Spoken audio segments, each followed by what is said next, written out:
My name's Trevor Nettleton. I own and I'm the directing founder for Freight Right Consulting. So about 2 years ago, I left CVSE in August. I was a CVSE officer out of Parksville. Some of you guys might remember me or may have seen me before.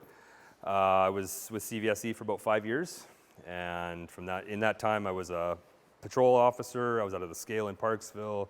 I was a carrier safety inspector. So I would be the ones auditing companies who were like under the NSC microscope or had a lot of tickets or whatever. And then I was also a trainer. So I trained a lot of the newer people in Parksville. Some of them good, some of them different direction. But regardless, I've got a pretty well-rounded amount of knowledge and experience. And I just wanted to bring it to the carriers instead of ticketing and all that kind of stuff. So there's definitely a need for CVSE, but there's a bigger need for somebody who understands the systems and what's needed to bring it to the carriers and offer services such like this. So I've been doing preventive maintenance inspections for Coastal for about the last year and a half. And I found some things that when I spoke with Cole and Brian, I said, there's some things that are obvious that I'm finding consistently that I think need to be just addressed and remind some people about some of these things. And there's some things that you might not necessarily see on a consistent basis that, if we're all honest, people aren't crawling under their trucks every day to do a pre-trip. It's expected, it's not happening in any company. So that's just the honest truth. But it has to happen to a certain degree at some point. And when you find things that I find underneath there sometimes, people aren't going under there. So just a matter of getting a refresher, give you some things that you can look for, let you know sort of what CVSE is going to look for roadside, and then and go from there. So how many people actually had a level 1 inspection? One, few. So how many haven't? Just so I put some arms up here. Like there's some people who haven't actually, like a full inspection from CVSE, anything like that. Yeah, so it's probably a good idea to, and for people who are going to watch this after, it's a good idea to get an understanding of what to expect. Depending on who you get, it can be really bad or really good. The very first thing I tell anybody I train on inspections is you can have the worst day possible, leave your frustrations at the door, and be cordial. You may not like the person who's inspecting you. You might have a really crappy day, but the first 2 minutes of my interaction with a driver set the tone for the whole inspection, right? So you may not like it, but just be professional.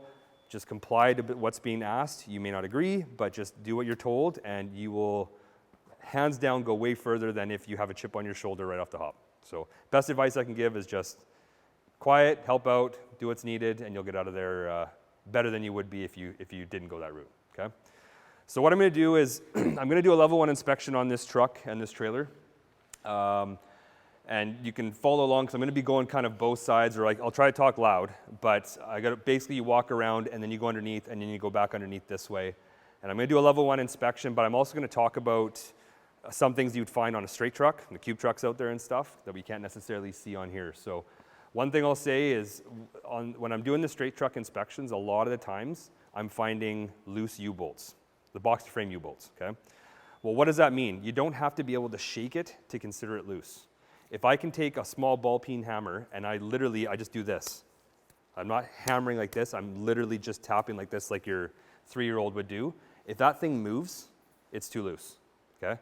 So you can hear the difference. If it's loose enough that it's going to move, it's going to have a low dong kind of sound. If it's tight, it's going to be a high tick, click, click, click. So if you hear that, just give it a little bit more and see if it's moving. If it is, then let your mechanics know. Because at the scale, they're going to consider those loose U-bolts. It's not going to put you out of service, but if you have a bunch of them and they're glaringly bad, they're going to tell a mechanic to come out and fix it, okay? So that's one thing that I've noticed pretty consistently doing inspections. Example, I found 5 on one side and 2 on the other side today on one truck, okay? So things like that, just keep in mind, okay? Other things like spring hangers and stuff, you can touch your spring hanger bolts as you're walking around on those straight trucks. Okay, today I found 2 loose on one vehicle, 2 loose on both sides, right? So these are things I could see just walking around. I knew they were going to be loose. You should be seeing these things on a pre-trip, okay? So if you're doing a good pre-trip, it should only take you about 10 minutes in the morning to do this. Touch all the bolts that are important, even the ones that are not important, but the ones that you know are important, spring hangers, stuff like that. Give them a touch, see how they go, okay? The other thing too is for you guys that drive any vehicles that have like air brakes, I'm going to recommend, I know Cole's mentioned that before you guys have had brake bars, okay? Those brake bars are super important. Even if you're doing it once a week, throw a brake bar on there, check your brake lights, and check your push rod travels. Because I'm finding excessive push rod on some vehicles that were recently inspected and vehicles that maybe a couple months post inspection, and those slacks are not setting again, they're not resetting, so your mechanics need to know to check them and replace them if they need to be, but these need to be checked, you know, once a week, at the most once every 2 weeks, but you should be checking your slacks once a week, and just pulling is not enough. Get a brake bar, set it, walk around. You can eyeball if you're at 2 inches, right? You can see this, 2.5 inches depending on your chamber, so you can see, right? You know if you're out of adjustment. So a good practice to get into is to get a brake bar. I know Cole has mentioned that if you guys want to have one, like they're more than happy to provide you with ball peen hammers to check your U-bolts and brake bars to check your brakes, okay? So just some friendly advice for some of the straight trucks I've been seeing consistently, okay? So I'll give you some little tidbits and stuff, and things to consider and keep in mind. A lot of people think that windshields, if it's in your point of view, it's an issue. If it's not in your point of view, it's not an issue. That's incorrect. That windshield right there is a windshield in violation. It's in the passenger side. It's not in your point of view, but it's over 12 inches or 300 millimeters is what legislation says. So that crack right there actually puts that windshield as a defective windshield, and it wouldn't pass inspection, and it would be noted as a violation on any CVSA inspection, and they would expect you to put that on a pre-trip because it's right there, right? Like you can't miss it. So even though it's on the passenger side, and even though it's not in the view of the driver, that's actually a defective windshield, okay? So little things like that. If you have any questions, you know, ask your mechanics. If they need clarification, they can ask Cole or Brian, and they can get clarification from me, but I'm happy to help. Yeah? Just a quick question.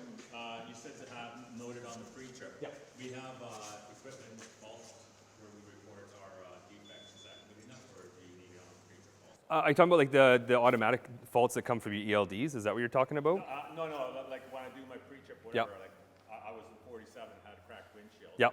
So instead of putting it on the pre-trip, we have a defective equipment report. Oh, okay. So I reported it so the mechanics and everyone knows Right. it's broken. Right. I still need it on my pre-trip? By law, yeah.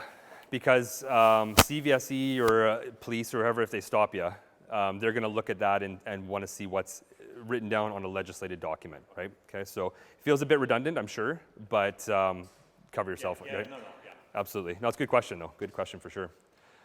So at a roadside stop, first thing to do is they're going to ask for a few things. They're going to ask for driver's license. They're going to ask for the CVI report for the truck and trailer, so the inspection reports.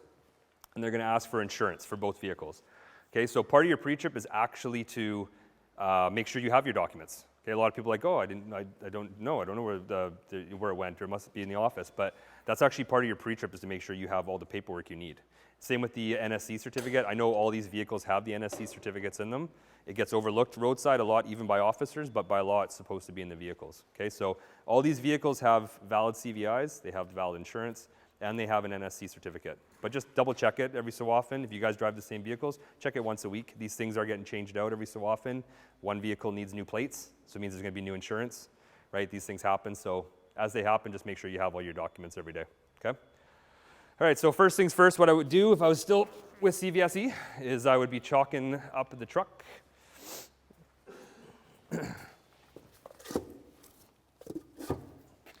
Okay, be telling the driver you can release your brakes, put the truck in neutral.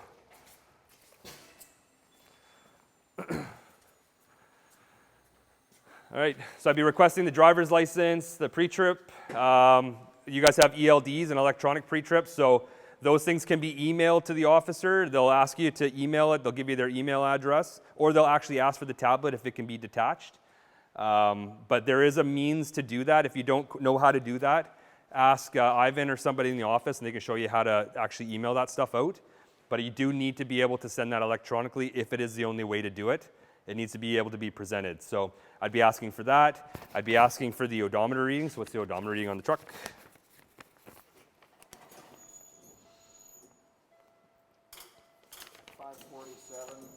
54064, okay. You can keep the key in the on position and turn all the lights on, please. Truck and trailer.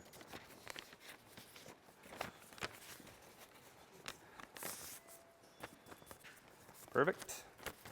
Okay, so we start at the front, and a buddy can do this with you. Like I said, These are things you should be checking every day. Your lights are very important, especially the rear lights, because there's a lot of out of service. You can be placed out of service for a lot of the rear stuff. Turn lamps, brake lamps, they're pretty critical. So forwards aren't so much. Headlamps, depending on the time of day, can be, but if you have at least one working, you're good. But the rear lamps are very important. So if you can't do it, then get a buddy to help you. And same, that's where the brake bar comes into play. If you put a brake bar on your brakes, you can see your brake lights are working, right? So if you can't always do that and you get pinched with no brake lights, you're toast. So, all right, high beams, low beam, left signal, right, off, 4 ways, off, windshield wiper, good. I'll trust your horn. I don't need to deafen everybody in here. So I would note that windshield. So I'm going to put that down. Good thing he put that on his pre-trip, so I'm not going to ticket him $138 for failing to note defects, because he's a good driver, right? That's right. All right. So I just walk around. Basically, the easiest thing to do is like, it just starts out, something like this is really new, but another thing that officers will find and they'll note is clouded headlamps. These trucks are well taken care of, but these get really cloudy, and if they get a really thick haze, it's actually in legislation that needs to be clear. There's actually standards, or there's specs within the standard that during a CVI they're supposed to check, but they're so busy they don't. But a clouded headlamp is actually supposed to be written down and cleaned out and declouded. So these are nice and clear. So basically just walking around, making sure that nothing's loose, falling off. The license plate's on there, so that's good. Looking for the ID lamps and the clearance lamps, so make sure you check those. Turn lamps, they're supposed to have one on both sides that are visible to the front. Okay, they're not, like I said, out of service, but they are violations if they're not there. Okay, checking your lugs. So I've only found loose lugs twice in my 5 years, but I did find loose lugs twice in my 5 years, right? So, and same with cracked wheels. So it does happen. Don't just assume because they're new or they look good that they're good. They can fail. So yeah, walking around, you can't really see much there, but I'm walking around looking for basically underneath the cab at any rubs. So a really good thing to do is if you can see an airline on another airline, inspect it some more, because it's easy enough for it to just be like, oh yeah, it's fine. But when I get in there and I pull it apart, I can feel it. You can actually see the airlines on top of another airline. You know what's getting in there. Okay, so when we do this enough, I say we as if I'm still there, but doing it enough, you start to see things that you want to investigate more when you get underneath the truck. So just make it a habit to look at your airlines if you see them connecting on something and just double check them, okay? We're looking for, the constant acuity tape's pretty standard. They usually do that at inspections, and they're usually pretty good, but constant acuity tape is a big thing. A lot of people put the wrong colors on there, so it's foot by foot and silver. No silver and red, but you have to have an L shape like this, okay? Not a big deal, not an out of service thing, but just something that does get found a lot. Your airlines, so these are pretty good, but they do start to fail, okay? So you'll start to see the cording in the lines start to kind of pop out a bit, a little bit white. And then if you see in these thermoplastic airlines that they're starting to turn white, that's the second coloring. So if you get to the white second coloring on a thermoplastic airline, it's an out of service airline. It should never get to the point of being past red or blue. Okay, so in the out of service criteria, that would put you out of service as soon as they see white. Okay, so these look pretty good, like they look fine, but I found airlines multiple times where I'll go in there and I'm like, oh, it's great, and then just in one spot they've just been rubbing for months and months and they're toast. So don't always assume because it looks clear everywhere else that it's good.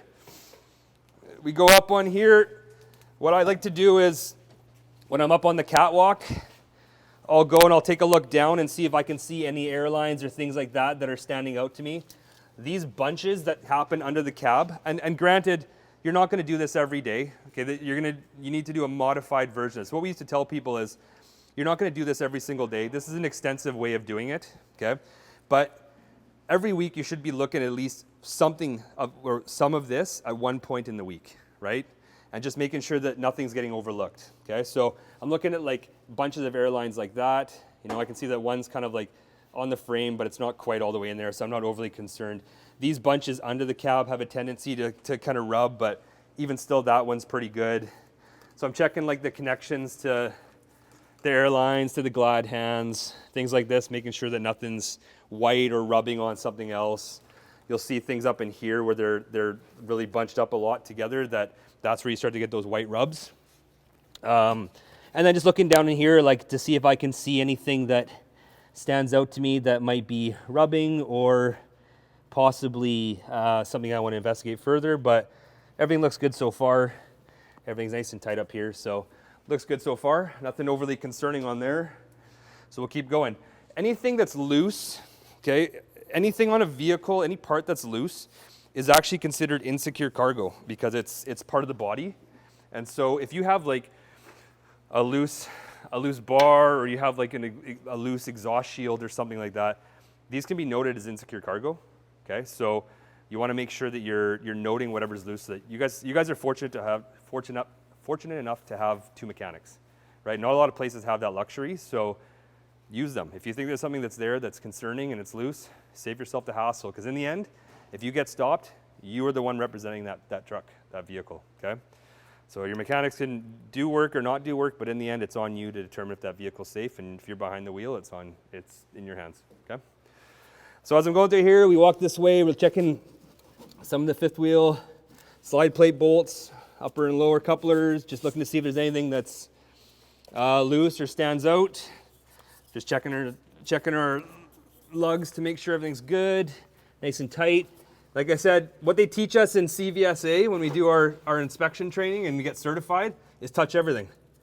Because you might think, oh, it's great, and you touch it and it spins in your fingers, and you're like, oh, I would have never known that because it was dirty, or it was, it looked tight to me. I've seen many times where I've seen things that looked tight to me that end up being insecure or loose. So, all right, as you walk around here, mud flaps need to have red and white conspicuity tape.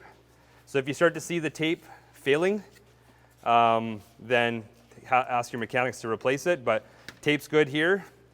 Driver, left signal. So we're checking that. We're also checking the trailer, the intermediate turn lamp. Right signal. Off. Brake. Release. Good. Okay, coming down here, we're looking to make sure that the fifth wheel's engaged and the kingpin's engaged, so that looks good, nice and tight. We'll be checking that after for play, but for now it looks like it's pretty tight and it's fully engaged, so that's good.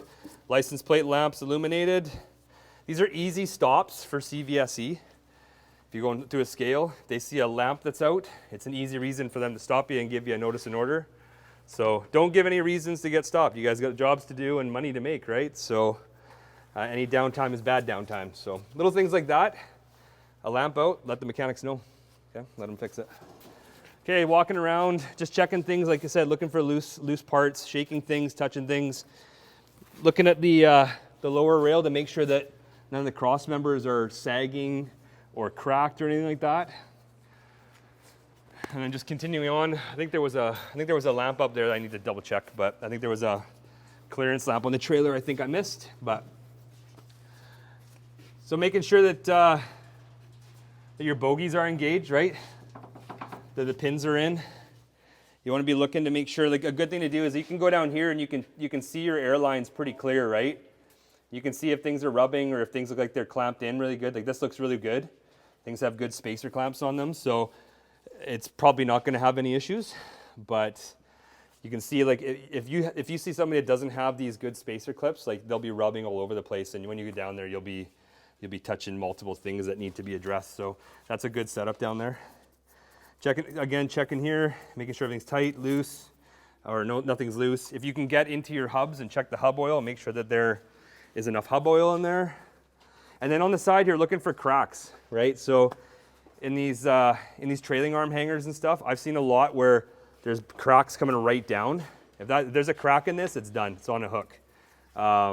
So if you start to see cracks or anything that looks concerning, then draw it to the attention of the mechanics, have them take a look at it. But these things, they don't fail very often, but when they fail, they all seem to fail all at once. So Just keep an eye out on the frame here. But these generally do pretty good. It's usually underneath in the cross members where you start to see some detachments and cracks. But this looks pretty good so far. Things like a rear impact guard. There's CVSA, which is the inspection standard that's North America wide. Okay, that's CVSA. And then there's NSC standard.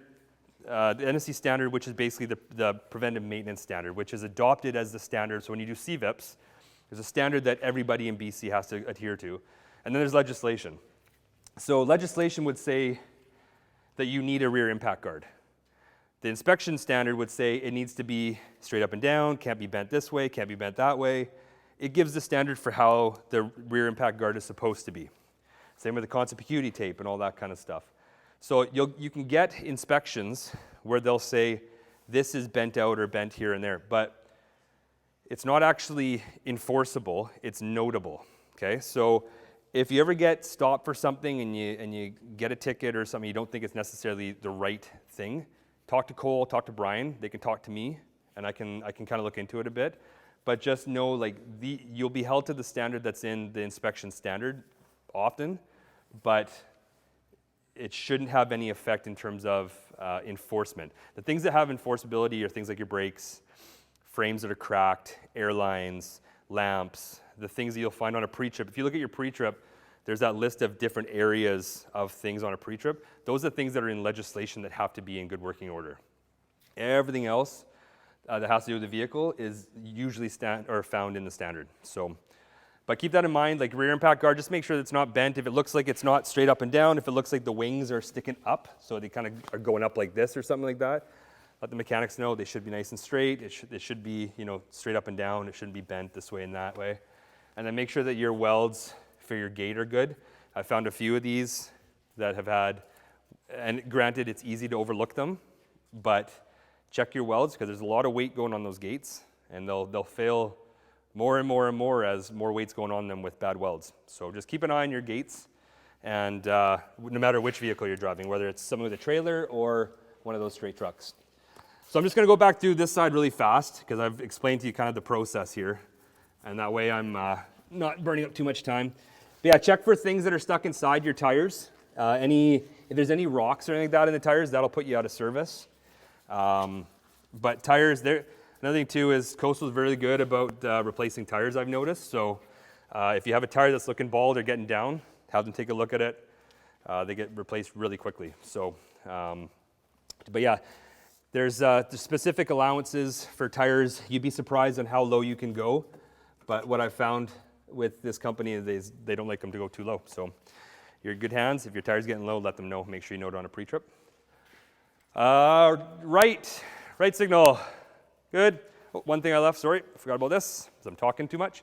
Okay, I'm going to check your brakes. So left signal, right signal, off, brake, release. Good. So turn lamps, brake lamps work, and there's a license plate lamp, but no license plate because it's still a temporary trailer. So make sure that's working too, because that's not a CVSE thing, it's a police thing. They like to stop you for license plate lamps that don't work. So it's a simple way to not get stopped, to make sure your lamps are all working. The upper rail too is another thing. So if you're looking down the length of the van, you shouldn't see any bows like this. It should be pretty nice and straight like this one is. If you start to see bows, that's going to cause cross members to either drop or fail. And if you have 5 that are failing in a row, it can put it out of service in the body of the trailer. So if you start to see anything like that, let your mechanics know, and that way they can take a look at it and fix it and make it all hunky-dory. Okay, so stuff like this, all these trailers from what I've seen are very good condition and well maintained, but you'll see on a trailer if it's starting to fail that it needs to be addressed. It's not very common, but it does happen. All right, you guys can come back up this way if you want. Yeah, so fifth wheel's engaged. Everything's good. These bolts are nice and tight. Everything's good. So like I said, I'm checking everything. I'm shaking shocks. I'm touching every bolt or nut that I can find to make sure that nothing's loose, but everything's good so far.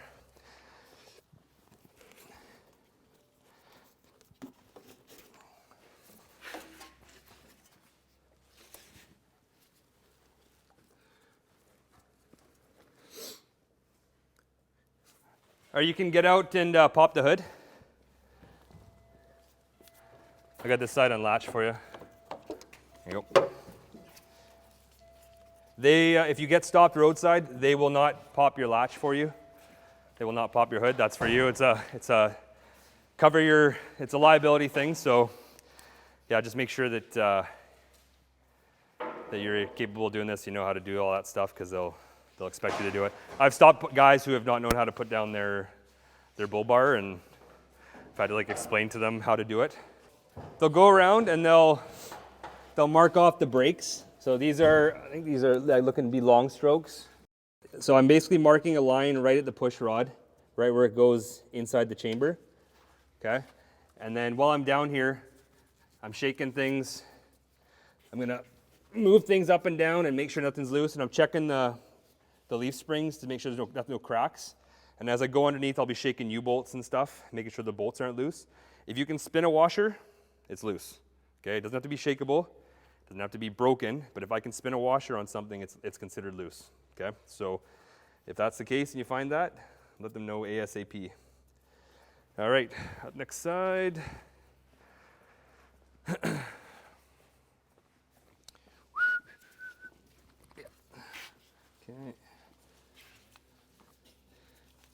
Now, depending on who's inspecting you, they'll either get you to check the steering loaded or unloaded.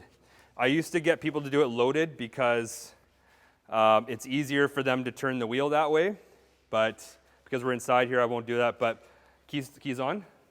Okay, so I'm gonna get you to rock your steering really fast back and forth, so not too quick and not too wide, but just like this, okay? Yeah, a little bit harder. So they're gonna get you to rock your steering like that, and what they're looking for is movement in the pitman arm and in the drag link. So in your pitman arm, it should only be rotating back and forth, and anything in like a ball joint on your drag link, it should only be rotating not up and down, but just round to round. So like these are moving the right way. There's no weird movement. Everything looks good. So I'm fine with the steering. You can stop now. And yeah, so right now everything looks good for steering. So I'll be touching basically steering box, make sure nothing's loose, no loose bolts. And at this point, steering looks nice and solid. They'll grab the drag link and lift it up and down. So if it's over 1/8 of play in any of the joints, that's an out of service, but these are good. So everything's good there. Going underneath here, looking in the portholes of the brakes to look for any cracks or any contamination in the brake lining. And I'm touching these U-bolts to make sure that nothing's loose. Looking around underneath to look at some of the other bolts and air lines that are down here too. And like I said, I'm spinning these washers and moving these bolts to see if anything kind of spins. So looks good, nothing's loose. Brakes are released, there's no contamination. The brake lining, if you have no shield like this one, the brake shoes have a diagonal kind of part in the opening between the two pads. And that's your indicator of when you're getting too low. So when you get to about 1/4 inch of lining left, that's considered out of service. So everything's good so far. Brakes look good. U-bolt's good. I'm gonna tuck underneath here. I was the only person that could do that in CVSE. I was quite proud of that. That's my reminder that I'm not gaining too much weight. All right. So going through here, this is where I talk about there's branches of airlines that get neglected a lot. Now, I'm not seeing any that are out of service, but they usually come from the reservoir, they go to underneath the cab, and then they go from the reservoir to the back of the truck. And there's usually a big bundle of them that are all together, and they do rub from time to time on other parts, but they get really neglected with inspections or pre-trips. So you either find them where they're perfect, or you find them where they've got like 10 different airline rubs. They're either really good or really bad. So just give them a once over every so often. They're not supposed to fail. They're not supposed to rub. They're usually zap tied together. But just have a look at them. Understand take a look at your vehicle and just think what might kind of have a tendency to get worse, and just keep an eye on it. Same with the reservoirs. So we're just making sure that reservoirs aren't falling off. You'll be able to hear air coming out of these if there's any air losses, but this is a pretty good vehicle. But that's one thing that I have found on a lot of vehicles is air loss. So if you can hear it's even a very faint bit of air coming out of a relay, the system should be a closed system. It shouldn't be losing air. So if you have an air loss anywhere, let your mechanics know. They can take a look. Maybe it might close off after. It might be a pressure release. Who knows? But they'll know. So with an air loss, if there's a significant amount of air that's coming out from a relay or something like that, it has to be significant. If it's just a little tiny bit, they're just going to note it as a violation. Okay. If there's a really bad one, let's say there's air that's just screaming out of a chamber when the brakes are applied, then they'll do what's called an air loss test. So they air it all the way down, let the governor cut in, and then they'll air it up to about between 80 and 90, and then they'll get you to do a brake application, and they'll sit there and they'll watch the gauge. And if that gauge is failing or falling, then it's out of service.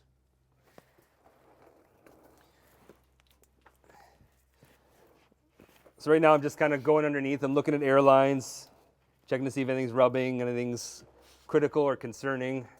Everything looks good so far. I'm touching all the cross member mounting bolts to see if there's any loose washers.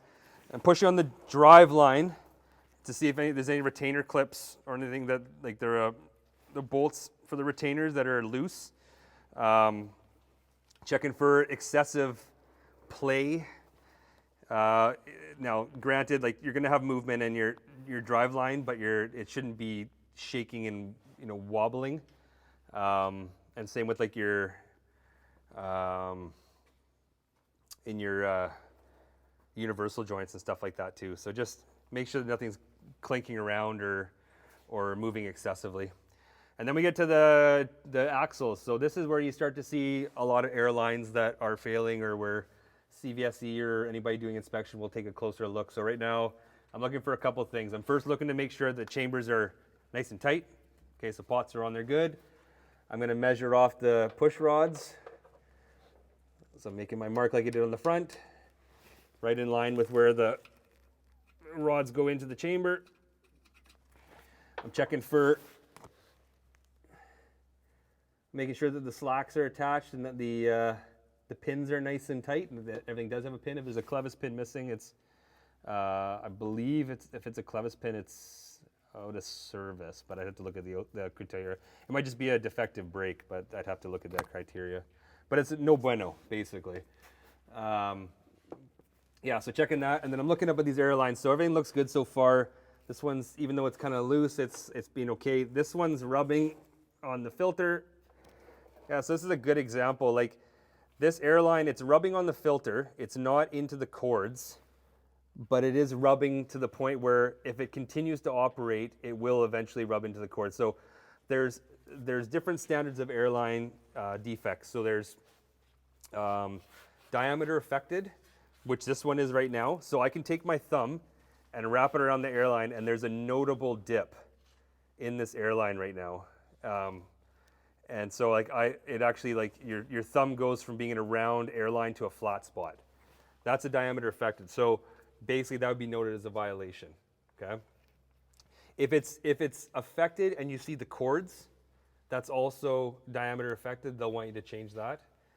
If the cords are exposed and frayed, it's out of service.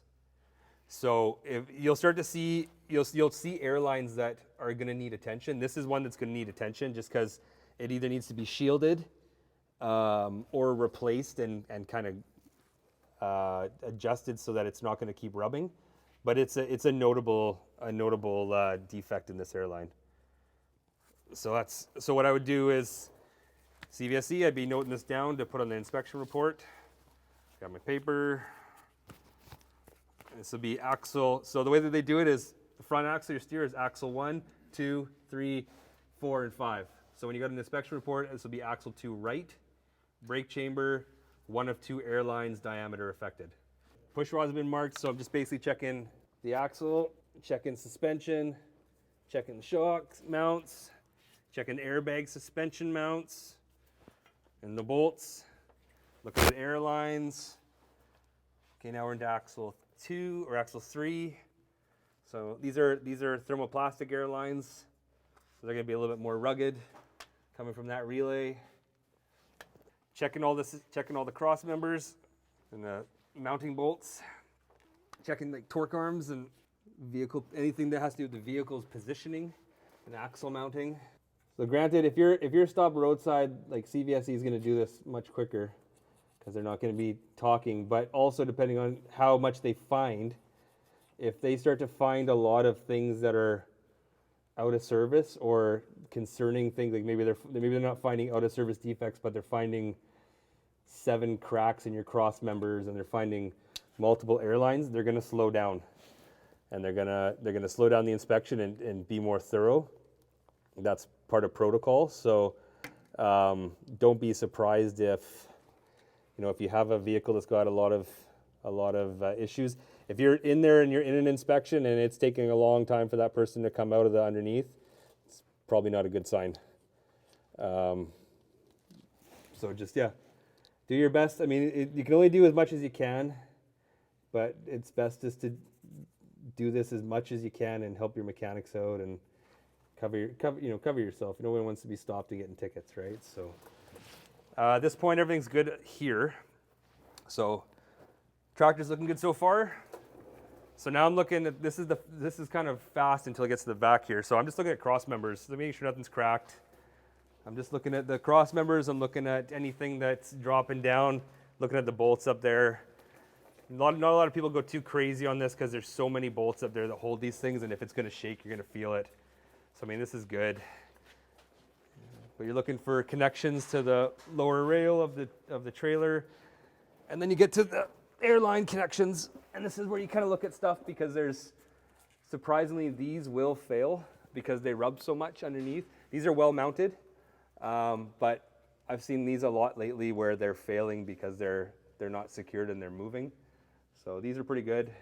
These are good. They're nice and spaced out, so nothing wrong there. Same with these airlines, like I mentioned before. They've all got clips, so they're actually spaced out quite nicely. So nothing overly concerning there.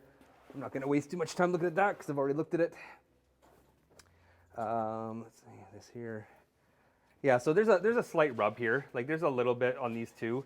It's not overly detrimental, but it is starting to rub, right? So it wouldn't be a bad idea and you can see it. Like if you're looking at that from the side, you can see that those two are pretty tightly touching each other. And so those are the things that you want to kind of inspect a little bit more as you're walking around. So it wouldn't be a bad idea to throw something on this airline to stop it from getting worse and stop this one from getting worse. This one actually, I can feel a bit of a flattening there and here. So I would note it on there, not a matter of replacing it altogether. I'd probably just caution it. Slight diameter affected in supply lines to trailer, and just shield so it doesn't get worse and call it a caution. But some people, by the book, they would violate that and have it replaced or whatever, put a union on there or something. So I'll note that. Okay, and then get back to the same thing we did in the front to the back here. So these are longs as well. Those were also 30 longs. So these are all long stroke chambers. So they'll get 2.5 before they're considered beyond where they should be. But these are nice because you can get in there and you can still measure them just the same as the fronts. Making sure they're nice and tight.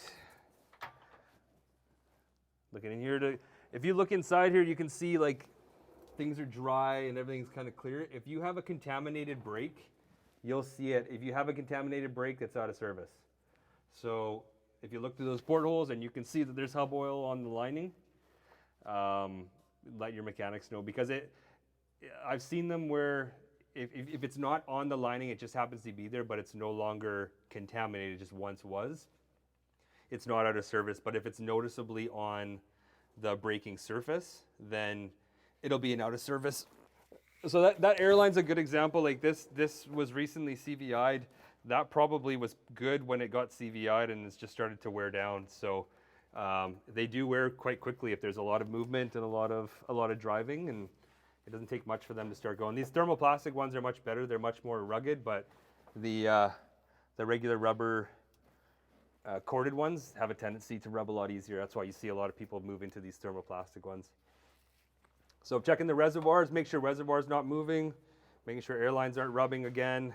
Checking cross members to make sure there's no cracks in the cross members. And everything looks good here. Like the frame's good. Everything's nice and tight. Yeah. Airlines are good. Cross members are good. All right. What's your air pressure at? 80? Okay. So what I'll do is, for the purpose of us not getting smoked out by the exhaust, we'll do a check with 80. But what they'll do is they'll have you power up to or raise your pressure up to 100 psi, and then they'll go up to you and say, "Okay, driver, I'm gonna get you to do a full brake application and hold it only when I tell you to. Okay, do not release your brakes until I say you can release your brakes. You might see me going in and out. I'm not done. Wait for me to tell you you can release your brakes." You got it? Do you understand? Perfect.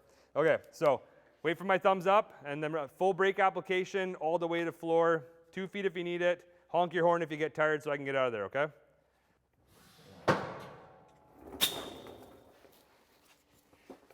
Usually give them a couple seconds to set. They're not clicking and clacking in my ear. And then, all right. So 1 1/8 left. 1 1/8 right. 1 1/8 left. 1 1/8 right. That's a good sign. That's consistent. Means that one's not compensating more than the others. Okay. 1 3. Oh no, I have to add an eighth to that, so that's 1 5/8. That's also 1 5/8.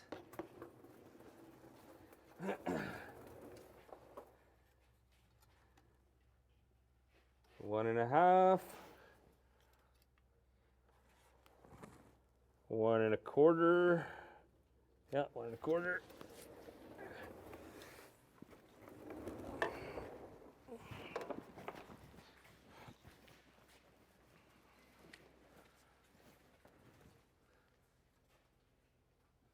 One and a quarter.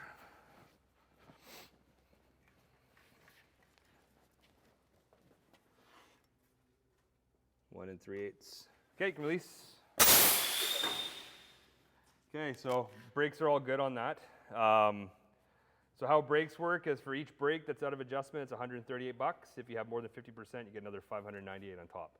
So brake charges can be, I've seen them up to $1,500, $1,800 just in brakes. So, yeah. So brakes are important, and you got brake safety week, you got brake blitzes, there's brakes. So in CVSA, they do these focus inspection checks. And so a focus inspection check means that all across North America, because CVSA is a North America thing, every jurisdiction is looking for that exact same component on that exact same day, and they're bringing stats together to see how bad it is out there. So brakes are routinely checked consistently. There's brake safety week. There's multiple brake checks throughout a year. Same with cargo securement. So brakes are very important across the board, no matter where you go. So that's why we talk about like getting under your trucks, checking your airlines, checking your push rod, like checking how much, like your braking system altogether. It's so important because it is such a critical component, and it is heavily scrutinized across the board, whether it's here, Alberta, down in the States, down in Mexico. So, okay, at this point then, basically the inspection's almost done. The last thing that there's a couple things we would do first is, I won't do it here though, because we don't want to turn this thing on, but they'll be looking for movement in the fifth wheel. So what they'll do is they'll have you turn the truck on, and some people do it differently. I used to do it where I would have you release both your glad hands. I'd watch the spring brakes engage on the trailer. I would check your TPS to make sure that your tractor protection was kicking in and that there was no blowback when you applied your brakes. So people know what I'm talking about with that? I'll explain it. So just in case, But when you pull your glide hands off, your tractor protection valve kicks in when you lose too much air. That way you always have enough air in your system to brake.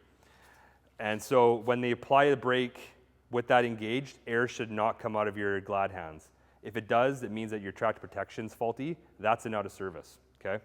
What I used to do is I used to kill two birds with one stone, because in theory you're supposed to check the tractor protection, or you check your spring brakes, reconnect the trailer, check your tractor protection, undo this, undo that. You're doing it like 3 times. I'm not going to make a driver do that. Some people do, but most people do it this way. You release your glide hands, check your tractor protection, check your spring brakes, and then they'll do the movement test on your fifth wheel. So they'll take a mark on your fifth wheel, and they'll have you move forward until it slides just up to the front. They'll make another mark, then they'll go in reverse, and it just slides until it gets to the very far part of the back, and then they'll get the measurement on there, okay? You shouldn't have much movement in there. I think the allowance is about 1/2 inch of movement. I've never seen one that's been out, okay?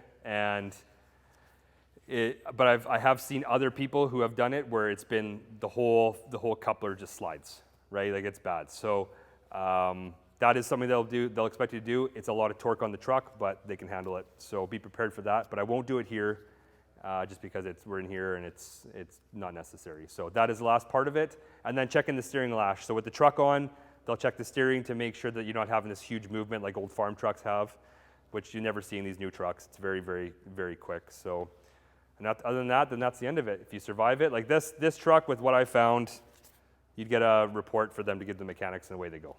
Easy peasy. Windshield's going to be replaced. I would probably just give them that and say, the next CVI or something like that, it's not going to cause any damage. You're supposed to give them 14 days by the book, so you probably get a notice and order for 14 days to replace the windshield. And then the airlines, I would just say, it's a violation airline. Mechanics will either put a cover on it or cut it, put a coupler in there, or union, or whatever you want to call it, and that's good enough too, just as long as the diameter is not affected anymore.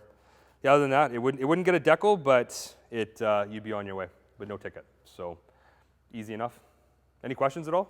I'm always with trailer 211. It's got disc brakes, so. I just to make sure it's not industry term. Well, yeah, are you talking about? well, these are drum brakes, yeah, right? yeah. Yeah, where on the trailers it's a disc. Yeah, so really, if they can see inside the braking component and actually measure like push rods for certain braking systems, they'll do that.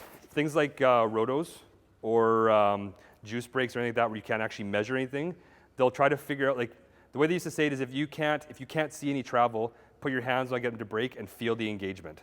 Right? So you put your hand on it, you can feel when something's actually engaging with something. And it's the same with juice brakes, right? If you, like, some of these straight trucks just have juice brakes, they're not air. So press on that, you can feel the hydraulic fluid filling up, or the brake fluid going up. You can feel the lines filling up, right? So the system's working. You can see the calipers doing their thing. You know that the system's working. So where there's a closed system where you can't actually do any measurement, such as like disc brakes, yeah, you just want to feel the system to engage, basically, yeah.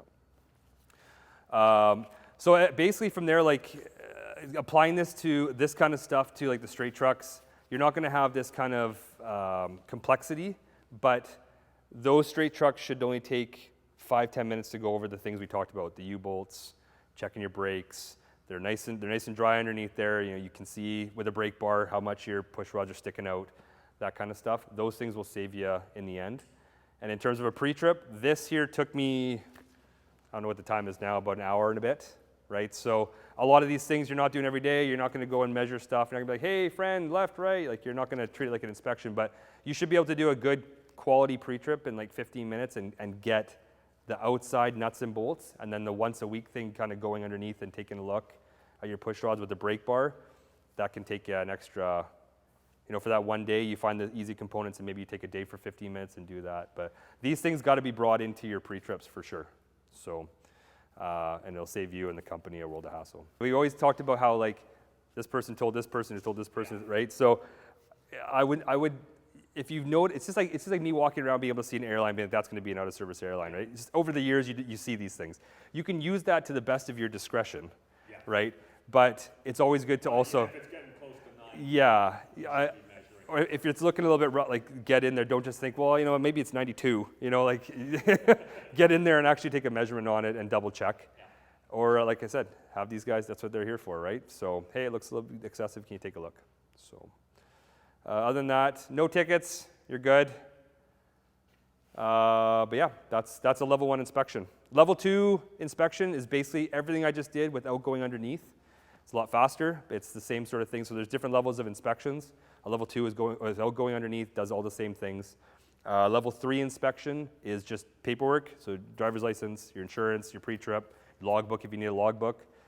And then level 4 is those focus inspections. So if I do a level 4 check on you, it means I'm just focusing on brakes, or I'm just focusing on cargo, or something like that. But you won't get a decal if you pass that.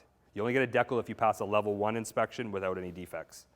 You're supposed to get a decal, and keep this in mind because this is good to know, and you should know this. The protocol is that if you have like for instance this, okay?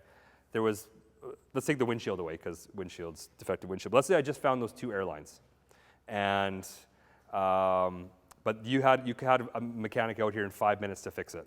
Right? So mechanic's going to come out, he's going to fix the airlines, put a union on there, whatever, and good to go. They're supposed to relook at that, make sure it's good, and give you a decal. So if it's out of service, no. If it's just violations, though, you're actually entitled to get a decal. So keep that in mind. If you get something that's like a minimal defect and it gets repaired roadside, ask them to decal you. They have to do it if you ask them for it.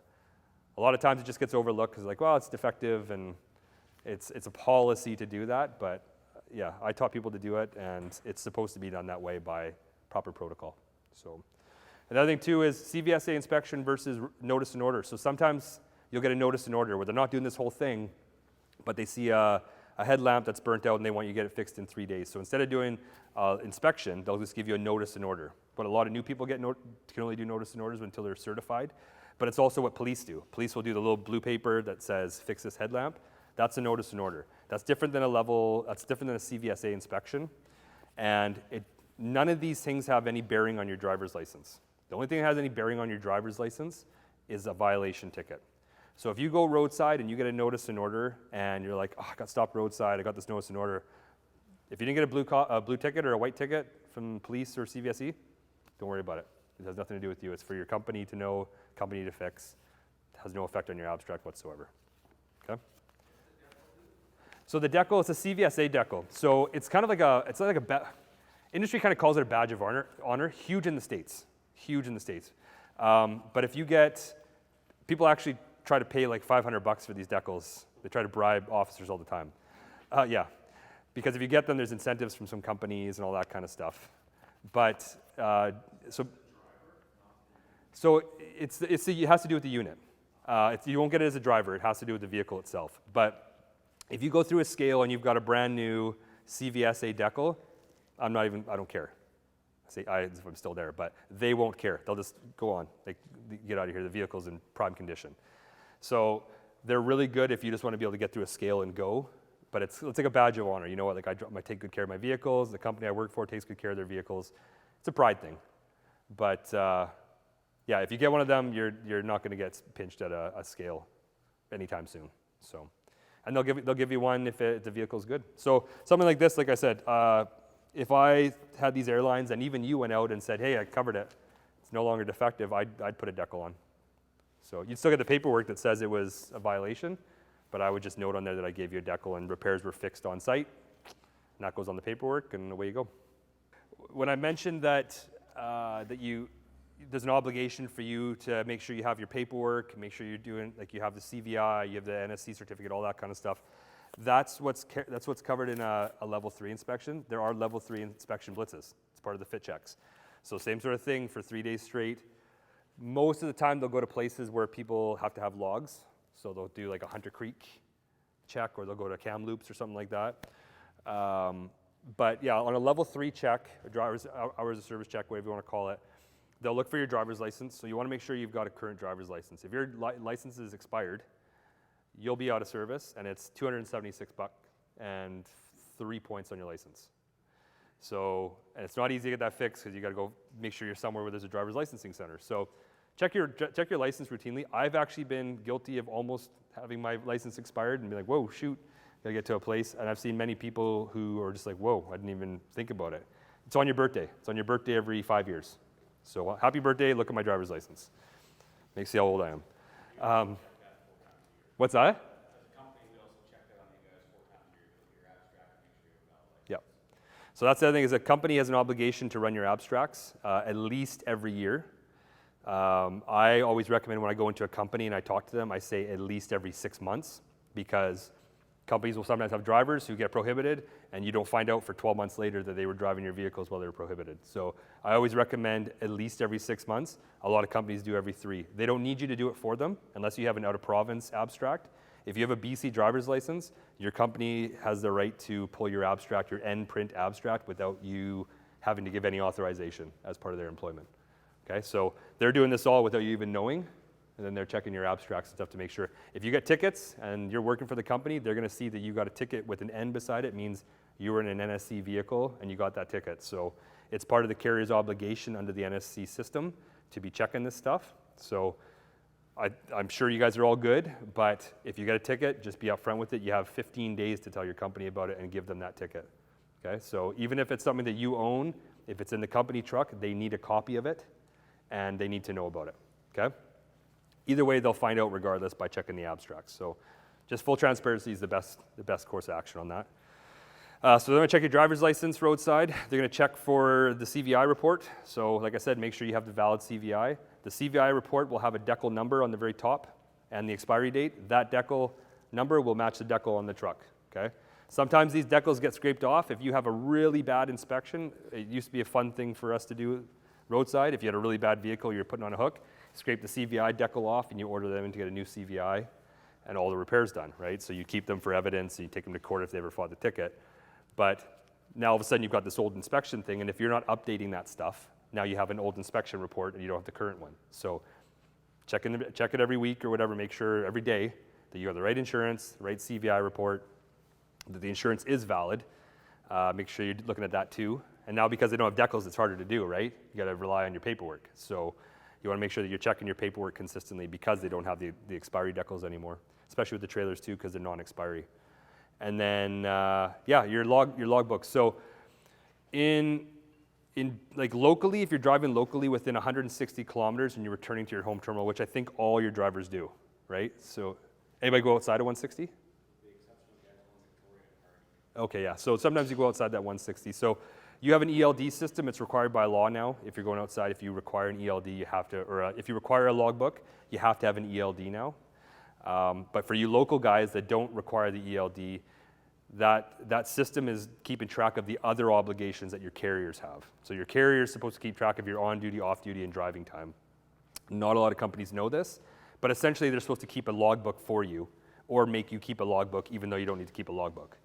So the difference is that you don't have to note your changes in duty status, you don't need to note your odometer, your starting point, your fuel receipts, all that kind of, you don't need that stuff when you're operating under the exemption, but they're actually supposed to keep track of your driving time, your on-duty time, your off-duty time, and when they changed.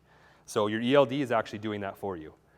If they ask to see that, you don't actually need to produce that for them. They just give it to them anyway, but it will have no bearing on you because you're local, okay? It's more of the company gets audited that they need to have that stuff. But if you are outside of the 160, they're gonna ask you, okay, where'd you come from? Where are you going to? They're gonna ask for manifests, right? So they wanna see, okay, you started in Courtney and hey, you're down in Victoria, you're outside of 160. You guys are covered because you have ELDs. Just make sure you use them properly, right? Make sure you're punching things in and stuff like that. Even if you think you're within 160, just use them properly because if you have to go outside of that and you get stopped, you're gonna be expected to have it, okay? So the pre-trip, the NSC certificate, the insurance, your driver's license, and then, yeah, like I said, pre-trips. So you guys have the electronic pre-trips, so that's the best thing you can have. But if you guys were operating on a paper pre-trip, then you need to produce that to them at roadside. But hours of service for you guys is not a huge conversation topic. It's just a matter of making sure that you have the paperwork I just talked about for any time, regardless of whether you're local or outside. Insurance, CVI work, your driver's license, and your ELD available to produce a pre-trip inspection. That is anywhere, pre-trip's anywhere, but the logbook won't be required unless you're outside of 160. It's still 16 hours, right? Oh yeah, all the hours of service totally applies. You can't be driving after 14 hours on duty, 13 hours driving, You got to make sure you have your 10 hours off in a day, all that stuff, and 8 hours consistent. So all the hours of service regulations still apply, and that's where the carrier's obligation is to keep track. But for you guys that are local, it's very seldom that local guys do that. But it does happen, right? Some guys work long hours and they come working here, and working in there is on duty time, right? So if you are out and you're driving for 10 hours and like, hey, we need somebody in the loading bay for 4 hours, you want to work some overtime, and you work the 4 hours, and like, hey, we got one more load that needs to go an hour down the road. Well, if you're at 14 hours on duty, can't do it. Because as soon as you punch into that system, it's going to know supposed to be keeping track of the stuff. It's going to know that you're on duty. It's going to put you out of service. So, yeah. So just all those hours of service regulations still apply to you, even though you're operating locally. It's just you don't have to have the logbook to prove it. That's all. There's a lot of law enforcement, not necessarily CVSE, but other agencies that don't know what a brake check is supposed to encompass. A lot of you guys probably know, but as long as you pull into a brake check and you can stop, you've done your obligation to a brake check. You don't have to get out and kick tires and hammer tires and looking around and get out and take a leak in the bush, like all that kind of stuff like everybody else does. No, you literally just have to be able to stop at a brake check. If that vehicle stops, you've fulfilled it. So they're not going to look for anything like a brake check notice on there. Just go to your brake check and keep going and making your money. Yeah. BC, as far as I know, like the BC's. So we have probably. It may not feel like it, but we have the most lax legislation across the board. The NSC requirements of this province are exponentially more lenient than any other place. And so I couldn't tell you for certain Alberta, Saskatchewan down in the States, but they'll have their own regulatory signs that tell you what you need to do. So the white signs are regulatory signs. Green signs are just indicated. That's why you'll see like a scale, you'll see scale in 2 kilometers or 500 meters or whatever. That's just telling you. It's the white sign that says must report to scale. That's the regulatory sign. So any white sign on the highway is a regulatory sign. So if you don't see a regulatory sign at a brake check that says you need to get out, you need to check this, you need to check that, it just says all vehicles must stop, licensed over 5,500, you just gotta stop. That's it, simple as that. So look at those white signs. That is something that's universal across the board, white regulatory signs. So some people want to know if there's monthly quotas for tickets. There's not monthly quotas for tickets. There are quotas for inspections. So you got to get 32 a year. So in order for me, if I was still with CVSE, if I wanted to keep my CVSA certification, I'd have to do 32 level 1 inspections. Have to in order for me to be satisfied CVSA down in the States, because that's where it's managed out of. But on the island, they have their own. So on the island, you have to do 150 level 1 inspections in a year. That's regional. So that's why you see these guys that are just doing inspections all the time. It's because it's a huge part of what CVSE is supposed to be about. The mandate is for commercial vehicle safety. So at least 150 level 1s and then 100 level 2s or 3s. So there's 250 required inspections, CVSA inspections, on a given year for every inspector on the island. But there's no ticket quotas. You could write no tickets, and there's lots of guys that don't. They just don't write tickets. That's not what they do. Dave Green's a good example. He's the AVI here. He's the guy that'll be overseeing the PM program when it's implemented here. Really good guy, doesn't take himself too seriously. I think I've seen him write 3 tickets. Just because he's like, nope, my job is, as an AVI, is to make sure the facilities are doing the things right and inspect vehicles, and if there's bad vehicles, I'll pull them off the road, but I'm not going to give guys tickets. And no one's going to tell him otherwise. So there is no quota for tickets, but there is expectations for inspections. Cargo securement inside a trailer is very gray. Because there's so many variables that play into that. It's supposed to be secured from left and right, up and down. It's supposed to be like the securement standard, right? But there's also, there's traction mats and all that kind of stuff. In theory, if you get stopped and and you're not blocked and braced by other pallets, that pallet is supposed to be secured with a strap, right? Or a shoring bar, or something like that. Yeah. Yeah. So it's like if we have a pallet and it's a short one, you put a piece of wood underneath so it's still fit into the wall. Is that? Yeah. I mean, chances are no one's going to give you a bunch of flack for that, right? It's going to come down to attitude. It's going to come down to attitude. It's going to be like, honestly, if you've got the means there and you're like, we just didn't know, like we didn't know how to handle this. We thought it was, like no one's going to give you a ticket for that. If you got a bunch of batteries that are floating around the back of your truck and acid's leaking, yeah.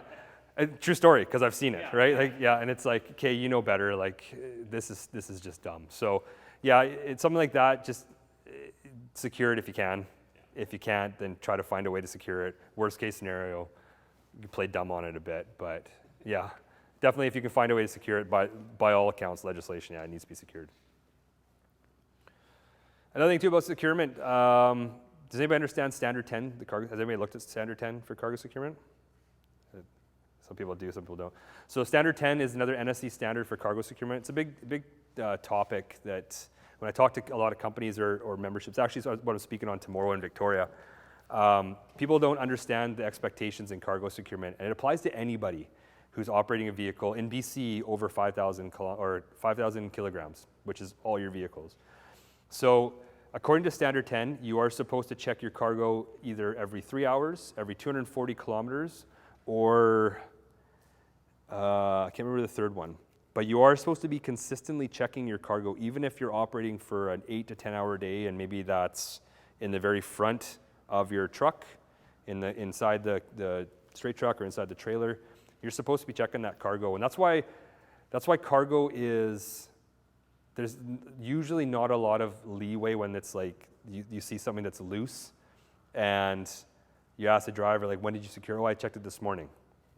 Okay, but you are supposed to, by this standard, check it every 3 hours or every 240 kilometers, or I think it's every 80 kilometers at a stop. I'll give the legislation to Cole here, but to quote, I can't quote off the top of my head, but it's specific to what you're supposed to do. I could look it up here in a second if you need to, but there is an expectation that you're checking your cargo consistently, and that's why Insecure Cargo will net you a $288 ticket for a loose strap that you think, oh, well, it's just a loose strap, like it must have came out while I was driving. Well, you're supposed to check it while you're driving. It's not just supposed to be at the end of the day when you're done that you are realizing you have a loose strap. So don't be surprised if you get stopped and get a ticket for a couple of loose straps that you can move by hand on a pallet, because it's your obligation to check it consistently. And one more on brakes. You're saying that if your brakes are out of adjustment, you get a ticket. Yep. Now, if I have a brake pump that goes and I can cage it and chop the Can't air, cage your brakes. don't cage your brakes. Cannot cage your brakes. You can't pinch off the air. You can't cage your brakes. Okay. Yeah. That's a big it's a big no-no in CVSE land, or CVSE, I should say CVSA land, is cage your brakes. I know there's caging bolts on everything and all that kind of stuff, but you cannot cage your brakes. Yeah, they have to be working. They have to be working in effective working order, unless you've been given a notice to move because someone has deemed it safe enough for you to get to somewhere and replace it. But if you take it upon yourself to pinch it or cage it, you'll be stuck roadside. So that must have changed, because a while back you were allowed to have like 25% of your brakes. Oh yeah, so if it's found in an inspection, right? So this is where the process kind of comes in. So let's say you have a brake that's out of adjustment or it's defective. Okay. It's got air coming out, and I do an inspection and I see that you've got that one brake that's out of adjustment, but it's got you below the 50% for your combo, and it's got you less than 25% for the individual unit. So in actuality, you're not out of service for that brake, okay? I can let you go with that brake. If you take it upon yourself to cage that brake, to try to get it so that it's kind of, I don't find the word to say it, but if you take it upon yourself to cage it and to do your own thing without me giving you the ability to go, and you just kind of go, and I can look under there and I can see that you've got your lines pinched off, I'm stopping you. Yeah, you know what I mean? So, yeah, because it's officer discretion. And in actuality, anybody can, if you have a brake that's not working, you can be, by all authorities under the Motor Vehicle Act, be told you're parked until it's fixed, right? So, yeah, the CVSA for brakes gives more flexibility to the number of brakes, but the legislation, the BC legislation, Motor Vehicle Act, says if you have a defective brake, like, it's a defective vehicle, right? So, all right. Well, I appreciate the attention and questions and listening to me talk. I can talk a lot, I know. So, I hope you guys got something out of it. It seems like there's a lot there to consider, but really, it's not overly complicated. Just take care of your vehicles. You know, if you guys take care of your vehicles, your mechanic's going to take care of you guys. This company is really good. I've dealt with a lot of companies, I'll tell you guys right now, and I'm not trying to to talk up because I'm here. I deal with a lot of companies, and I've seen some really bad companies who just don't understand how to do things right. You guys work for a really good company that takes safety very serious. Anytime I do a vehicle inspection, Cole's like, fixed. I've already ordered this. I've already got that. Like, it's a good company to work for, but they're only as good as you guys help them to be. So, you know, do your pre-trips. Don't be afraid to say there's defects that you're concerned about, and let the guys fix it and keep doing your thing.